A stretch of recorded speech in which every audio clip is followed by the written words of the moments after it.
আসসালামু আলাইকুম। সবাই কেমন আছেন?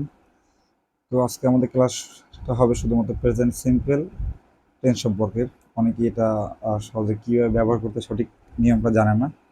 তো আজকে কীভাবে সঠিকভাবে ব্যবহার করতে সেটা আমি শিখিয়ে দেব খুব সহজ মাধ্যমে এবং অল্প সময়ের মাধ্যমে। তো প্রথমে আমি লেখা আছে এখানে অ্যাফার্মেটিভ, মানে হলো হ্যাঁ বোধক।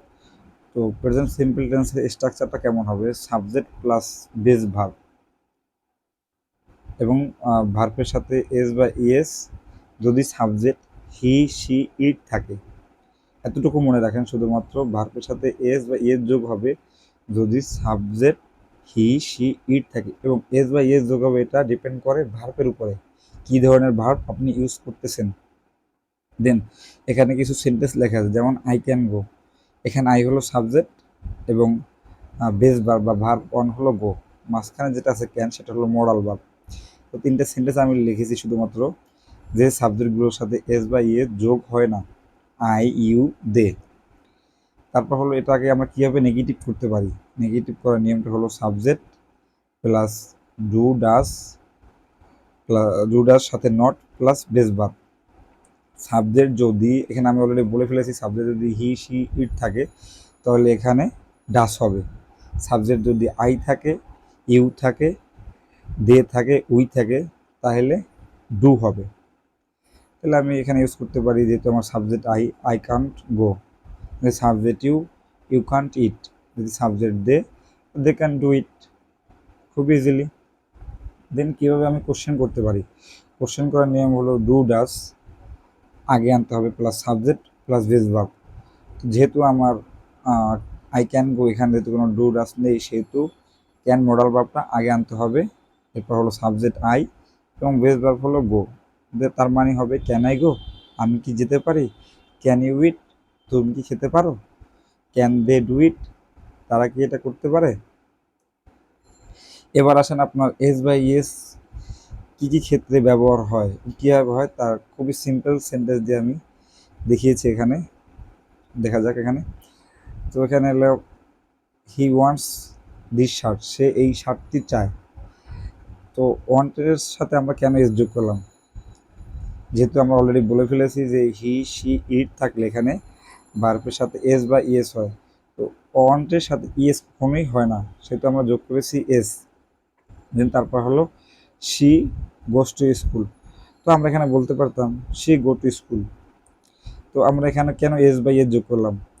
এটা হলো থার্ড পারসন সিঙ্গুলার নাম্বার, যার কারণে আমরা বইয়ের সাথে এস যোগ করেছি। এখানে এস হয় না, শুধুমাত্র এস হয় না, তার জন্য আমরা এস যোগ করেছি। তারপর হলো ইট ওয়ার্কস। তো এটাও হলো সাবজেক্ট থার্ড পারসন সিঙ্গুলার, যার কারণে ওয়ার্কের সাথে আমরা এস যোগ করেছি। তো এখানে প্রশ্ন আসতে পারে যে ভাইয়া এখানে ইএস কেন যোগ হয় নাই?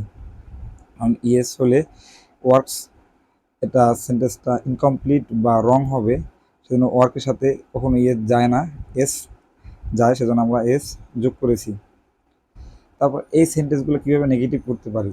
সাবজেক্ট প্লাস সাবজেক্টের পরে যদি ডু ডাস থাকে, do does not plus base verb, যেখানে করতে পারি আমরা, যেহেতু এটা আমরা নেগেটিভ করতে চাই, সেহেতু আমরা বলতে পারি he does not want this shirt. Subject নিলাম হি, এরপর সাবজেক্ট অনুসারে আমরা ডু বা ডাজ দিলাম, ডাজ নট ওয়ান্ট শুধু বেস ভার্ব, ওয়ান্ট হলো বেস ভার্ব, দিস শার্ট হলো অবজেক্ট। তো আমরা একটা শর্ট ফর্ম দিলাম ডাজেন্ট। তারপর শি গোস টু স্কুল, এটা হবে she doesn't go to school, সে স্কুলে যায় না। তারপর হলো ইট ওয়ার্কস, তো এটাকে খুব সহজভাবে নিতে পারি, ইট ডাজেন্ট ওয়ার্ক, এটা কাজ করে না। থেকে আমরা কীভাবে কোশ্চেন করতে পারি? কোশ্চেন করতে পারি তো আমরা বলে দিয়েছি অলরেডি স্ট্রাকচারের মাধ্যমে। ডু বা ডাস আগে আনতে হবে, পরে সাবজেক্ট, তারপরে বেস ভার্ব। তো আমরা এখানে লিখতে পারি স্বাভাবিকভাবে does he want this shirt, সে কি এই শার্টটি চায়? Does she go to school, সে কি স্কুলে যায়? ডাজ ইট ওয়ার্ক, সে কি কাজ করে? তো এভাবে শুধু 3টে স্ট্রাকচার ফলো করলে আপনি হাজারো সেন্টেন্স তৈরি করতে পারবেন শুধুমাত্র প্রেজেন্ট সিম্পল টেন্স অথবা প্রেজেন্ট ইনডিফিনিট টেন্স ফলো করে। তো টেন্স যদি আপনাদের বুঝতে অসুবিধা হয়, শুধু জাস্ট আমার এই 3টে স্ট্রাকচার ফলো করেন। কিভাবে কি করা যায়, এত গ্রামার নিয়ে ঘাটাঘাটি করা কিছু নাই, জাস্ট শুধু 3টে স্ট্রাকচার ফলো করেন, তাহলে আপনি প্রেজেন্ট বিষয় নিয়ে যে কোনো কথা আপনি বলতে পারবেন, প্রশ্ন করতে পারবেন এবং নেগেটিভ সেন্টেন্স তৈরি করতে পারবেন অ্যাফার্মেটিভ থেকে খুবই সহজে।